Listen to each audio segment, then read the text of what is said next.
हाँ तो प्यारे बच्चे, कैसे आप स्वागत करते हैं अपने प्यारे प्लेटफॉर्म मिशन टारगेट क्लासेस में। हम लाए हैं आपके लिए क्लास 12 का जो आपका हिंदी का पेपर है कल, उसके लिए जो पेपर है हिंदी का 1000% ओरिजिनल पेपर। इसका अगले वीडियो में हम इसका ऑब्जेक्टिव बता दिए, इसमें हम आपको फुल सब्जेक्टिव बताएंगे। तो आप लोग वीडियो को लास्ट तक देखेंगे। यहाँ पर विषय कोड है इसका हिंदी का, साइंस आर्ट्स कॉमर्स तीनों के लिए पूरा 1000% ओरिजिनल पेपर है, कोई फेक नहीं है। वीडियो को शुरू करने से पहले एक छोटा सा रिक्वेस्ट है, चैनल को सब्सक्राइब कर लीजिएगा और वीडियो को लाइक कर लीजिएगा। दोस्तों में एक बार शेयर भी कर लीजिएगा। अगर ऑब्जेक्टिव का वीडियो नहीं देखे तो जाकर इस चैनल पर देख लीजिएगा। तो चलिए हम सीधे इसका सब्जेक्टिव क्यों ले चलते हैं। ऑब्जेक्टिव इसके पहले वाले वीडियो में हम बता दिए हैं।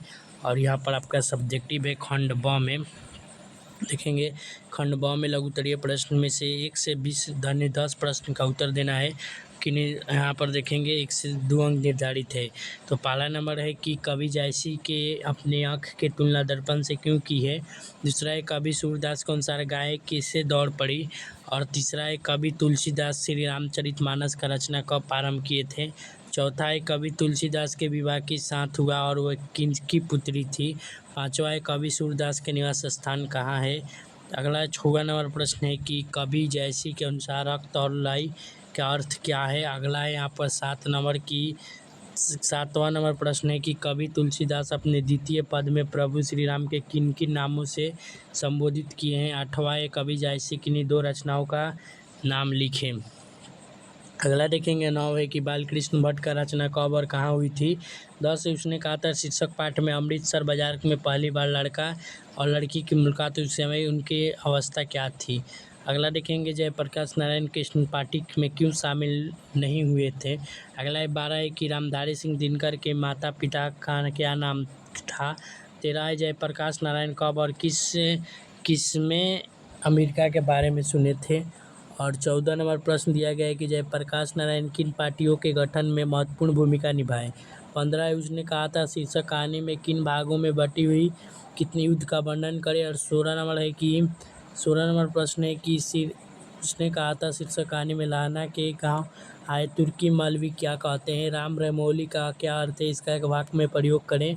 और अगला दिएंगे 18 नंबर निम्नलिखित में शब्द का प्रयोग द्वारा निर्लत अनुभव पात प्रकाश। 19 से दिए गए शब्द लिखें। मृदा लोहा लौ चिट्टी घर। निम्नलिखित शब्द का विपरीत अर्थ शब्द लिखें। या आपका 20 लघु उत्तरीय, इसमें से 10 का आंसर देना है। तो हम 10 का आंसर दिए हैं। इसका आगे अब चलिए इसके बाद दीर्घोत्तरीय देख लेते हैं, इसके बाद सीधे इसके आंसर की ओर चलेंगे। तो यहाँ पर किन्हीं 4 उत्तर दें तो 5 रंग निर्धारित हैं। निम्नलिखित में से किसी एक विषय पर लगभग 150 या 200 शब्द में निबंध लिखना है। तो यहाँ पर है दिवाली है, गंगा नदी, प्रिय पुस्तक, दहेज प्रथा। इस पर से किसी एक पर निबंध लिखना है। और दूसरा है छठवर्षा अपने माता जी की याद करते हुए उनके पास एक पत्र लिखे।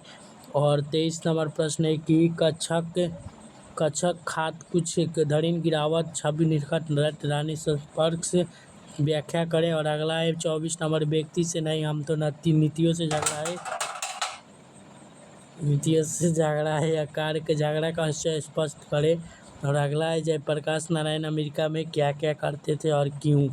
अगला है 26 नंबर उसने कहा था शीर्षक कहानी में केंद्रीय भाव क्या है, वर्णन करें। और अगला है यहाँ पर कवि तुलसीदास के प्रथम पद का भाव अपने शब्द में लिखें। और 28 है कि प्रथम कब्दक के बेंजी जायसी के आत्मविश्वासी में थे। 28 है। और अगला पूरा आपका 28 प्रश्न है, एक पूरा प्रश्न है। अब चलिए सीधे इसके आंसर की ओर ले चलते हैं। चैनल पर पहली बार जुड़े होंगे तो चैनल को सब्सक्राइब जरूर कर लीजिएगा और वीडियो को भी लाइक कर लीजिएगा ताकि आपके पास ये नोटिफिकेशन पहुँच जाए और आप इस वीडियो को देख सकें। तो चलिए हम फटाफट आपको यहाँ पर हम वीडियो आपको दिखा रहे हैं। चलिए यहाँ पर देखेंगे क्वेश्चन नंबर है, क्वेश्चन का आंसर हम लिया रहे हैं आपके सामने। वीडियो को शेयर कर लीजिएगा दोस्तों में, यहाँ से आपका क्वेश्चन का आंसर चालू होता है। देखेंगे यहाँ पर है क्वेश्चन का आंसर है पहला नंबर प्रश्न का आंसर दिया गया यहाँ पर कवि जैसी की आँख की तुलना दर्पण से क्यों की। ताकि देखेंगे यहाँ पर दिया गया है कि उत्तर हो जाएगा यहाँ पर महाकवि मलिक मोहम्मद जैसी कि अपनी एक आँख की तुलना दर्पण या शीशा से इसलिए क्योंकि दर्पण पूरी तरह स्वच्छ और निर्मल और निक्षेप होती है, उसमें जैसे रूप होता है वैसे ही दिखता है, या कोई भी भेदभाव नहीं होता। ठीक उसी प्रकार कभी आँख के परिविकासल और निर्मल चेहरा को यहाँ पर निर्मल चेहरा को खुरपता और बैजूत को दिखाएं। और 2 नंबर का आंसर है नीचे यहाँ पर देखेंगे कि सूरदास के अनुसार गाय के दौड़ पड़ी। तो सूरदास के अनुसार भोरे सुबह होते ही गौशाला में बंधी हुई गाय अपने नन्हे बछड़े के दूध पिलाने के लिए व्याकुल हुई और रबने लगती है। जैसे कि बिछड़े हुए दिखाई देती है, उन्हें दूध पिलाने के लिए अत्य प्रेम और वर्षों के बिछड़ी हुई तेजी दौड़ पड़ती है। यह था आपका 2 नंबर का आंसर। अब चलिए यहाँ पर देखेंगे 3 नंबर का आंसर देखेंगे।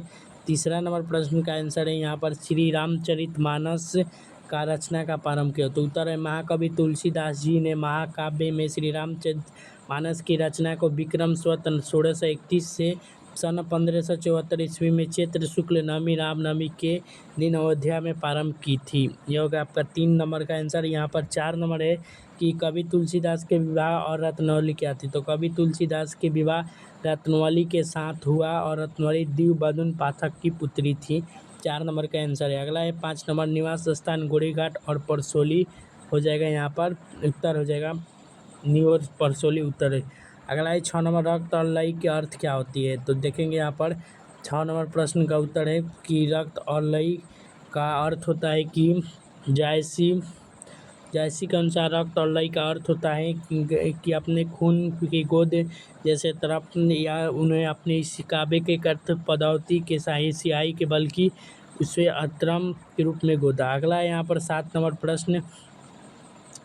प्रश्न देखेंगे कि तुलसीदास के पदों में प्रभु श्री राम का नाम। तुलसीदास जी अपने दूसरे पद में प्रभु श्री राम परम कृपाल और गरीब के रक्षक बताते हुए गरीब निम्न कृपाल दशरथ के राय और कौशल्या के पवित्र नामों को संबोधित किया। और अगला देखेंगे, अगला प्रश्न इसमें क्या कर रहा है। वीडियो को शेयर कर लीजिएगा एक बार दोस्तों में, और चैनल पर पहली बार आए होंगे तो चैनल का भी सब्सक्राइब कर लीजिएगा। जयसी के किन्हीं 2 रचनाओं को लिखिए। उत्तर हो जाएगा महाकवि मालिक मोहम्मद जयसी के 2 प्रमुख रचनाएं निम्नलिखित है। एक हो जाएगा आपका पद्मावती और दूसरा हो जाएगा अखरोट। अगला प्रश्न है 9 नंबर बालकृष्ण भट्ट का जन्म। आधुनिक हिंदी गद्य निर्माता प्रमुख निबंधकार बालकृष्ण भट्ट का जन्म 23 जून 1844 ईस्वी को इलाहाबाद, प्रयागराज और उत्तर प्रदेश में हुआ है। 9 नंबर है। और यहाँ पर है उसने कहा था कहानी में लाना सिंह की अवस्था थी। अमृतसर बाजार में पहली बार मुलाकात के समय मुख्य पात्र रहस्य निम्नलिखित थी। यहाँ पर हो जाएगा आपका जयसी की काबी 9 है। लड़का का जो लाना सिंह थे वो 12 वर्ष के थे और लड़की 8 वर्ष की थी। लिख लीजिएगा पूरा आपको। ये 10 आपका पूरा सब्जेक्टिव जो है वो शॉर्ट टाइप 10 क्वेश्चन का आंसर है। अब चलिए लॉन्ग टाइप क्वेश्चन का आंसर हम बताते हैं। चैनल को सब्सक्राइब कर लीजिएगा और वीडियो को भी लाइक कर लीजिएगा, दोस्तों में वीडियो को शेयर भी कर लीजिएगा। तो चलिए यहाँ पर देखेंगे, यहाँ पर है आपका लॉन्ग टाइप क्वेश्चन में जिसमें पहला निबंध लिखना था कि आपका गंगा नदी पर निबंध है। आप देखकर एक बार लिख लीजिएगा और चैनल को ज़रूर सब्सक्राइब कर लीजिएगा और वीडियो को लाइक कर दोस्तों में एक बार वीडियो को शेयर ज़रूर कर लीजिएगा। तो अगला प्रश्न देखेंगे। आपका 4 प्रश्न बनाना है लॉन्ग में, और लॉन्ग में आपको पूरा टोटल 4 प्रश्न का आंसर देना है। तो ये एक हो गया। और देखेंगे यहाँ पर दूसरा है निबंध। यहाँ पर पत्र है, छात्रावास में माता जी को पत्र लिखना है। यहाँ पर लिखेंगे परीक्षा भवन MBBS छात्रावास, आप दिनांक 2 जुलाई 2026 कल का डेट है तो 3 लिख लीजिएगा। आदरणीय माता जी, यहाँ पर हो जाएगा साधारण चरण प्रणाम। मैं यह छात्रावास में सुकुशल हूँ और आशा करता हूँ कि घर भी आप सभी कुशल मंगल होंगे। और नीचे लिखेंगे आज अचानक मुझे आपकी बहुत याद आ रही थी, विशेष आपके हाथ से बना खाना खुला। छात्रावास में जीवन अच्छी है, यहाँ पर अनुशासन और पढ़ाई के माहौल है बहुत बढ़िया है। मेरे सभी सहपाठी वार्डन महोदय में भी बहुत अच्छे हैं। शुरुआत में थोड़ा दिन घर की याद आ रही थी, लेकिन मैं यह वातावरण में ढल चुका हूँ और मुझे अच्छी तरह आ रही है। अब मुझे देखेंगे यहाँ पर है अच्छी तरह से मेरी पढ़ाई चल रही है और मैं समय से सोता भी हूँ, जगता हूँ। पढ़ाई के साथ साथ अपने स्वास्थ्य का पूरा ख्याल रखता हूँ और आप मेरी बिल्कुल चिंता मत करना। अगले महीना में छुट्टी में घर आऊँगा और पिताजी को सादर प्रणाम कहिए, छोटे को बहुत सारा प्यार। आपके आज्ञाकार पुत्री और आपका नाम लिख दीजिएगा। यहाँ पर हो गया ये आपका 2 प्रश्न। अब देखेंगे 24 नंबर है। यहाँ पर व्यक्तियों से हमने नहीं तो नैतियों से झगड़ा है। ये किसने थे? यह पंक्ति लोकनायक जयप्रकाश नारायण के प्रसिद्ध भाषण संपूर्ण क्रांति से ली गई है। यह कथन है आपका ली गई है। और यहाँ पर देखेंगे ली गई है। राजनीतिक के वैचारिक लड़ाई के मूल उद्देश्य यह है कि उनका आशय यह है कि लोकतंत्र उनकी किसी व्यक्ति विशेष जैसे तत्कालीन प्रधानमंत्री या अन्य नेता व्यक्ति दुश्मन ईर्ष्या नहीं है, वे किसी व्यक्ति शत्रु को नहीं मानते, उनके विरोध उस व्यक्ति गलत नीतियाँ और लोकतंत्र के विरोध में जनता को करने वाले कार्य से होती है। जयप्रकाश नारायण का मानना है यदि कोई अच्छा मित्र सता बैठकर गलत नीतियों का अपमानित है या भ्रष्ट करता है तो देश समाज को हित में उसे विरोध करना आवश्यक है। यह लड़ाई किसी को सत्ता से हटाने और मदद करने की व्यवस्था में परिवर्तन की नीति लाएगी। और अगला है 25 नंबर प्रश्न है, लास्ट प्रश्न है। इस जयप्रकाश नारायण अमेरिका में क्या क्या काम करते थे? तो जयप्रकाश नारायण जी की आर्थिक स्थिति इतनी सुदृढ़ नहीं थी कि वो अमेरिका में पढ़ाई का खर्चा आसानी से उठा सके। वे मध्यवर्गीय परिवार से थे और उन्हें ठान लिया कि बिना माता पिता के बोझ के वो अपनी उच्च शिक्षा पूरा करेंगे, इसलिए वो अपने पढ़ाई और रहने की खर्चा उठाने अमेरिका के कड़ा शारीरिक श्रम के उनके द्वारा किए गए प्रमुख कार्य निम्नलिखित थे। वे वैज्ञानिक काम करते थे, वह जहाँ वे फलों को तोड़ना और उन्हें पैक करना काम करते थे।